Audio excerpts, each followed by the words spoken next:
जिसके घर पतिव्रता नारी होती है ने, उसकी माँ को भी धन्यवाद है, उसके पिता को भी धन्यवाद है, और उस पति को भी धन्यवाद है कि जिसकी पत्नी पतिव्रता नारी है। ये शतानंद स्वामी ने लिखा है। पुण्यम यस्य भवेत, अभी अभी आप पुरुष लोग सुन लो। पुण्यम यस्य भवेत पुंसः शत जन्म समर्जितम गृहे तस्य भवेत नारी धर्मनिष्ठा पतिव्रता। आप बोलेंगे कि हमारे घर पतिव्रता नारी नहीं है, पतिव्रता नारी नहीं है, तो उसमें दोष नारी का नहीं है, उसमें दोष नर का है। ये शास्त्र बताता है। क्यों? कहते हैं कि पुण्यम यस्य भवेत पुंसः शत जन्म समर्जितम, जिस पुरुष का 100 जन्म का पुण्य इकट्ठा हुआ होता है, उसके घर पतिव्रता नारी होती है। यदि आपके घर पतिव्रता नारी नहीं है तो आपके पुण्य में कमी। यस्य पुंसः शत जन्म समर्जितम पुण्यम भवेत् तस्य गृहे पतिव्रता नारी भवेत् इति लिखितम वर्तते सत्संगी जीवने। पृथिव्याम यानि तीर्थानि तानि सन्ति सती पदे। इस दुनिया में जितने भी तीर्थ है वो पतिव्रता नारी के चरण में रहते हैं। यदि कोई पतिव्रता नारी रहेगी तो उसके चरण में सब तीर्थ निवास करते हैं। तीर्थ करने के लिए जाने का नहीं होता है। वो पतिव्रता नारी जहाँ से चलती है ने, वहाँ पड़ी हुई जो मिट्टी होती है उसको लेकर सिर पे लगाते हैं ने, तो सब पापी के पाप भी जल के खाक बन जाते हैं। इतनी महिमा पतिव्रता नारी की सत्संगी जीवन में स्वामीनारायण भगवान ने लिखी। पृथिव्याम यानि तीर्थानि तानि सन्ति सती पदे तेजश्च सर्वदेवानां। सब देवों का तेज पतिव्रता नारी में रहता है। और तनो तस्या तपस्विनाम, सब तपस्वियों का जो प्रताप है, ऐश्वर्य है, तेज है, सब ऋषियों का तेज है, देवों का तेज है, वो पतिव्रता नारी में निवास करता है। और ऐसी ही पतिव्रता नारी हमारी भक्ति माता बनी थी। भक्ति माता स्वामीनारायण भगवान की माता तो ऐसी पतिव्रता नारी थी ही।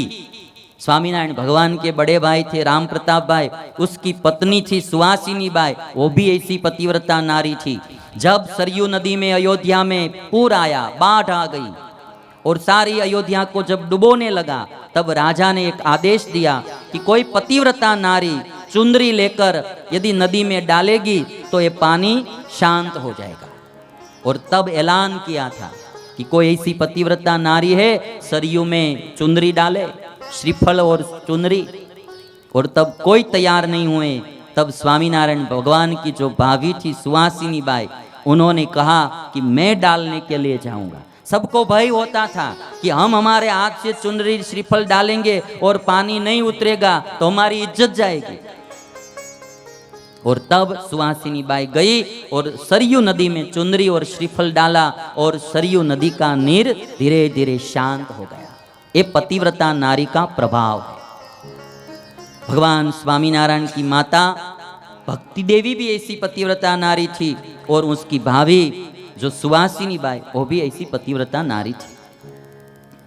और कहा साध्वी पादरजो भीर्भू पुता सद्यो हि जायते नमस्कृत्य च ताम पापी पापेभ्यो मुच्यते किल।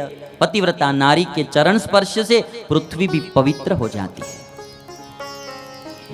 बाद में बाल शर्मा ने अपने पुत्र धर्मदेव को उपदेश दिया कि तस्मात् अस्या प्रियं कार्यं त्वया गार्हस्थ्यमिच्छता नावमान्या गुणवती भार्येयं धर्मवल्लभा। बेटा, कभी भी तुम्हारी पत्नी का अपमान नहीं करना। अब पतियों का धर्म शुरू होता है। पत्नी को मारना नहीं, पत्नी को गाली देना नहीं, पत्नी को कभी पीड़ित करना नहीं, उसको कभी भी तनाव में नहीं रखना, उसको आनंद में रखना। पति का धर्म है। कभी भी पति को अपनी पत्नी से ये नहीं बोलना चाहे कि तुम्हारे पिताजी के घर से ये लेते आना, ये लेके आना, ये लेके आना, नहीं, कभी भी नहीं। शादी में भी दहेज कभी भी नहीं मांगना। हाँ, वो एक बेटी दे रहे हैं, वो क्या कम है? कभी भी नहीं दे। और आजकल तो बेटी मिल जाए बस तो भी काफी हो गया। आप लोगों को और कुछ चीज मांगनी ही नहीं चाहिए। दहेज में और कुछ मांगना ही नहीं। हमारे गुजरात में तो अभी शॉर्टेज चल रहा है। पति पत्नी के पास कभी भी कुछ भी नहीं मंगवाना चाहे पिता के घर से। हमारे गुजरात में तो ऐसा रिवाज नहीं है। दहेज का रिवाज ऐसा ज़्यादा कहीं कोई कहीं कोने में हो तो नहीं है। किंतु मैं सबको ये चैनल के माध्यम से कहता हूँ, दहेज में कोई भी चीज़ पत्नी के पास मांगनी नहीं चाहिए। उसको कभी दुखी नहीं करना चाहिए। वो अपने पिता का घर छोड़ के तुम्हारे घर आए, अभी आप ही उनका सर्वस्व है। उन्होंने अपने नाम के पीछे पिता का नाम लगता था, उसका त्याग कर दिया।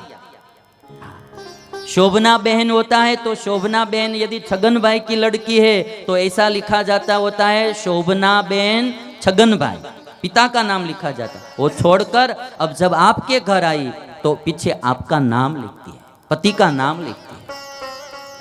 उन्होंने घर का त्याग किया, माता पिता का त्याग किया, सब कुछ छोड़कर आपके घर आई। अब आपकी जिम्मेवारी है हर तरह से, सब प्रकार से पत्नी की सुरक्षा करना, उसका सम्मान करना, उसकी इज्जत का ख्याल रखना और उसको आनंद में रखना। वो पति का धर्म है।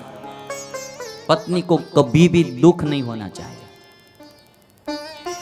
यहाँ कहा है, तस्मात् अस्या प्रियम कार्यम त्वया गार्हस्थ्यमिच्छता नावमान्या गुणवती भार्ययम धर्म वल्लभा आसन्न संबंधवर्तीम विना क्वापि परस्त्रियम विधवाम तो विशेषेण न स्पृशेत्वम अमंगला। बाल शर्मा ने कहा धर्मदेव से कि कभी भी पर नारी का प्रसंग नहीं करना। मनचास प्रदुष्टेन ये पश्यन्ति परस्त्रियम ते जन्म रोगिणो भूमौ जायन्ते पुरुषासुता। जो मन से भी, दुष्ट मन से, कुदृष्टि से पर नारी को देखता है वो दूसरे जन्म में जन्म से ही रोगी बनता है। ते जन्म रोगिणो भूमौ जायन्ते पुरुषासुता। इसलिए पत्नी को एक पत्नीव्रत रखना, पति को, और पत्नी को एक पतिव्रत रखना। दोनों पति पत्नी अब साथ में रहते हैं। समय जाते धर्म और भक्ति को एक पुत्र का जन्म हुआ जिसका नाम रखा गया है राम प्रताप, जो स्वामीनारायण भगवान के बड़े भाई हैं। बाद में बहुत उपद्रव हुआ छपैया में, तो धर्मदेव और भक्ति माता दोनों अयोध्या, छपैया छोड़कर अयोध्या आए, वहाँ से काशी आए, काशी से दर्शन करके प्रयाग क्षेत्र में आए, वहाँ रामानंद स्वामी मिले। जो रामानंद स्वामी उद्धव जी का अवतार था। बद्रिकाश्रम में जो श्राप हुआ दुर्वासा ऋषि का, तब उद्धव जी भी वहाँ बैठे थे और उन उद्धव जी ने आज जन्म लिया। उन्होंने भी अयोध्या में ही जन्म लिया था और उद्धव जी जो थे वही आज राम शर्मा बने थे। बाद में आत्मानंद स्वामी के पास दीक्षा ली और उनका नाम पड़ा रामानंद स्वामी। और रामानंद स्वामी मिले, रामानंद स्वामी के पास धर्म और भक्ति ने दीक्षा ली। रामानंद स्वामी ऐसे तो आत्मानंद स्वामी के शिष्य थे, किंतु आत्मानंद स्वामी निराकारवादी थे, तो गुरु का त्याग करके रामानुजाचार्य के क्षेत्र में, श्रीरंग क्षेत्र में चले गए। बाद में रामानुजाचार्य ने स्वप्न में दीक्षा दी और कहा कि आप अब ए नारायण मंत्र का जप करना, किंतु वहाँ लोगों ने उपद्रव किया, तो फिर श्रीरंग क्षेत्र छोड़कर रामानंद स्वामी इधर वृंदावन में आ गए। तब भगवान कृष्ण ने 2 मंत्र दिए स्वप्न में दर्शन देके और कहा कि आज से ये नया संप्रदाय की स्थापना करो। तब उद्धव जी ने एक संप्रदाय की स्थापना की और जिसका नाम रखा गया उद्धव संप्रदाय। और बाद में वही उद्धव जी रामानंद स्वामी ने वो अपना संप्रदाय की धुरा स्वामीनारायण भगवान को सौंप दी। इसलिए हमारे स्वामीनारायण संप्रदाय का पहले का नाम है उद्धव संप्रदाय, और बाद में स्वामीनारायण भगवान ने जब से संप्रदाय संभाला तब से इस संप्रदाय का नाम पड़ा स्वामीनारायण संप्रदाय। और इसलिए हमारे शतानंद स्वामी ने लिखा कि ओम श्री उद्धवाध्व प्रवर्तकाय नमः।